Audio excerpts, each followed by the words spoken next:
Communicating digitally with your church members can be a real challenge. Brethren miss important updates, it's hard to keep track of what's been sent, and the whole process can be clunky and time-consuming. That's why the Message Center in the Project Go app is so helpful. It keeps members in the loop, shows you exactly what messages have been sent, and makes sending messages faster and easier than ever.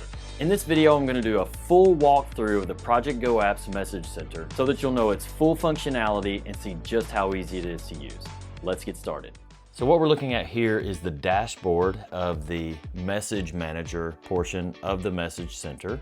But what I want to start with is creating a new message. So we'll just start with that. Okay, so what we're going to do is go down here to recipient members and we'll start putting in some individuals. Now you can also put in recipient groups and mailing lists. I'll talk about those in a second, but we'll just start by putting in some individuals. When I click this, it'll pull up a list of all of the members.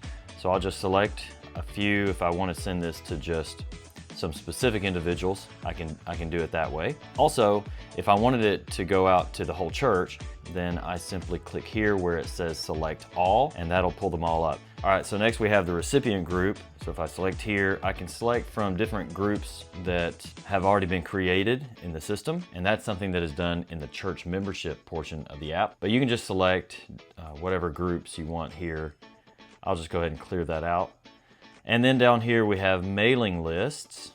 These will be lists that have been specifically created to send emails to. I'll show you in a minute where you can go to create these mailing lists, and we'll talk about that. But if I wanted to select elders and deacons, for example, then I could do that. But we'll go ahead and clear that out. So we still have up here all of the members of the congregation. Next one I want to show you is where we have this copy all recipient emails. What that does is it copies the recipient emails that have been entered into any of these fields. So that's handy because you can then take that list that you've copied to your clipboard and you can go to your mail client and you can just paste them in there if you want to send it directly through Gmail or something like that. So let's say the subject is Kathy Brown was baptized. So next what I'm going to do is select an email template. So there are two very simple email templates, and I'm actually going to show you the simple text one first. If you hit preview, then it shows you what this email is going to look like. If I do minimal and click preview, this one has the banner across the top. So right now, those are our only two templates. Later, we plan to add more. What we're gonna stick with is the simple text one for this example. And so let's hit select, and then we're going to enter our text here. And I'm just gonna paste in some text that I've already written. And then from here, you can preview. I'll show you that first. Now what we can do is we can save as draft, we can schedule send, or we can send email. So I'm gonna go first with save as a draft and just show you that process. So we see up here on the top, here's that email that was just written and it's in draft mode. So let's click here on this edit icon, and instead let's go ahead now and schedule the send. So if I click that, then what I'm gonna do is select a day. Let's say it's tomorrow at 9 a.m.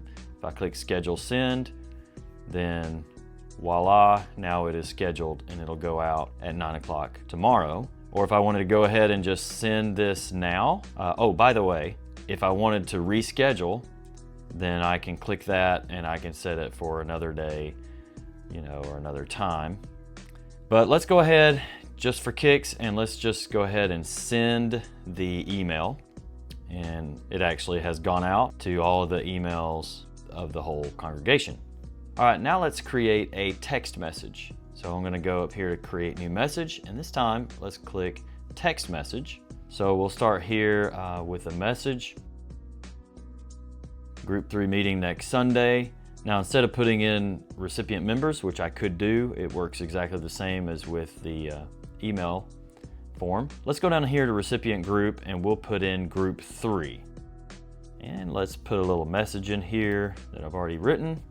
And let's go ahead and just, for now, we'll just save that as draft. Now, how nice is this to have access to all of the messages that have been sent or are scheduled to be sent or are in draft mode, all right here in this nice dashboard. I just think that's so helpful because there's nothing worse than, sending a message and then not actually knowing if it was sent or not remembering what message was sent. So here, you have a record of all of the messages, the past messages that have been sent, or like I said, in draft mode or in schedule send. And if you want to see what the content of any of these messages are, all you have to do is click on them and it'll pull up and show the full message as well as a list of the recipients. If you want to see the list of recipients, you just click view recipients and it'll show you all the emails there. And up here we have filter options. So if I wanted to filter by email, I could do that. Or if I wanted to filter by text message, or if I also wanted to filter by status, those messages that were sent or in draft mode or scheduled to be sent, I could do any of that. Or any combination of these, you can do that as well.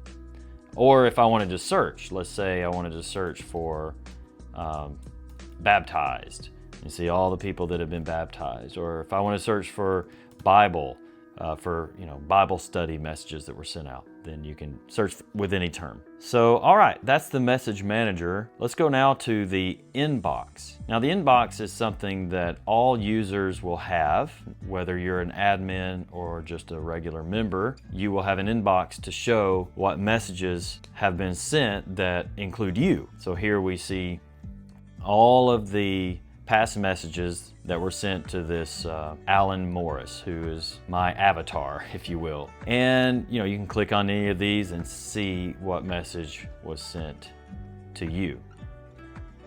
And so that's very convenient as well. All right, last but not least, let's go to mailing lists. And here we have 4 mailing lists that I have set up, and you can just create any lists that you want. And creating a new mailing list is very easy. And so we're just going to start here by putting in the mailing list name. I'm going to put in worship volunteers, and then you can either search for individuals here, or we can just select which members we want to be included. And then down here, you have the ability to add additional email addresses. Even if they are people that are not registered users, you could potentially add email addresses down here that could be included in the list, which is super handy. So we'll go ahead and click where it says add list, and it creates the list for me. And that's a full walkthrough of the Message Center in the Project Go app. I hope you can see how well it keeps members in the loop, shows you exactly what messages have been sent, and makes sending messages faster and easier than ever before. To start using this feature for your church, plus all the other tools in the Project Go app, sign up today for just $20 a month with no contracts or commitments. Or if you'd like to check it out first and see under the hood, we'll give you access to a demo version for 14 days for free. Just reach out and we'll get you set up with a demo or with your church's own Project Go app. Click the link in the description to set up a quick call with me. Thanks so much for watching, take care, and God bless.